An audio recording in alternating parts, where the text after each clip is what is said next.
Gubernur DKI Jakarta Anies Baswedan memutuskan memperpanjang masa pembatasan sosial berskala besar di ibu kota. PSBB yang diperpanjang hingga akhir Juni 2020 ini disebut PSBB transisi dan menjadi persiapan memulai tatanan hidup baru. Pemprov DKI Jakarta memutuskan kembali memperpanjang pembatasan sosial berskala besar di ibu kota. PSBB diperpanjang hingga akhir Juni 2020.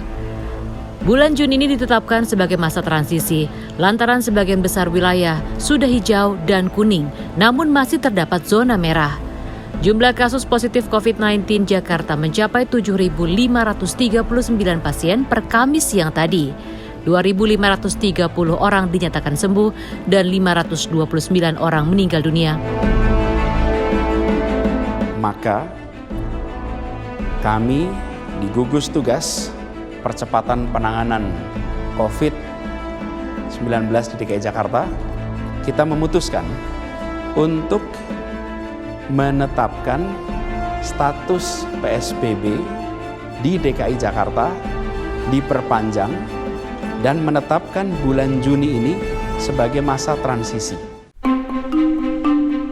Pengelola situs laporcovid.org dan Social Resilience Lab, Divisi Riset Universitas Teknologi Nanyang, Singapura, melakukan survei membahas kesiapan warga DKI Jakarta memasuki fase kenormalan baru. Survei diikuti 3.160 responden warga DKI Jakarta dan mengukur faktor ekonomi, sosial, persepsi resiko, pengetahuan, informasi, dan perlindungan diri. Kita bisa bilang bahwa warga DKI itu belum siap untuk memasuki era new normal, setidaknya sampai kita mendapatkan tingkat persepsi risiko yang cukup tinggi, yakni di atas 4. Dan kalau misalnya dia sudah di atas 4, dia akan memperbaiki pola perilaku keselamatan warga DKI sehingga mereka lebih disiplin, lebih sadar akan bahaya. Ya, jadi ketika kita bicara new normal kan ada syarat-syarat yang harus dipenuhi kan. Tapi kemudian ketika ada tekanan ekonomi yang begitu besar yang akhirnya mendorong kita untuk masuk ke new normal, kita akan berhadapan dengan risiko yang jauh lebih besar karena masyarakatnya tidak siap, persepsi risikonya juga masih rendah, perilakunya juga masih kurang disiplin dan sebagainya gitu.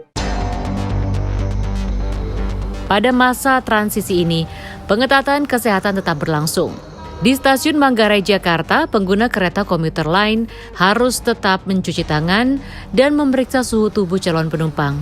Meski tak seramai pada kondisi normal, kepadatan juga terjadi dalam kereta. Dalam sepekan terakhir, PT KCI mencatat terjadi lonjakan penumpang sebesar 10 hingga 13%. Tidak perlu khawatir karena KCI siap menjalankan kereta luar biasa untuk tetap melayani penumpang kami, pengguna jasa, sehingga perlu dukungan dan kerjasama agar kita tetap menjaga jarak. Per tanggal 8 Juni, kami melarang balita untuk naik KRL. Hal ini kami lakukan senantiasa untuk melindungi anak-anak dari penyebaran virus COVID-19.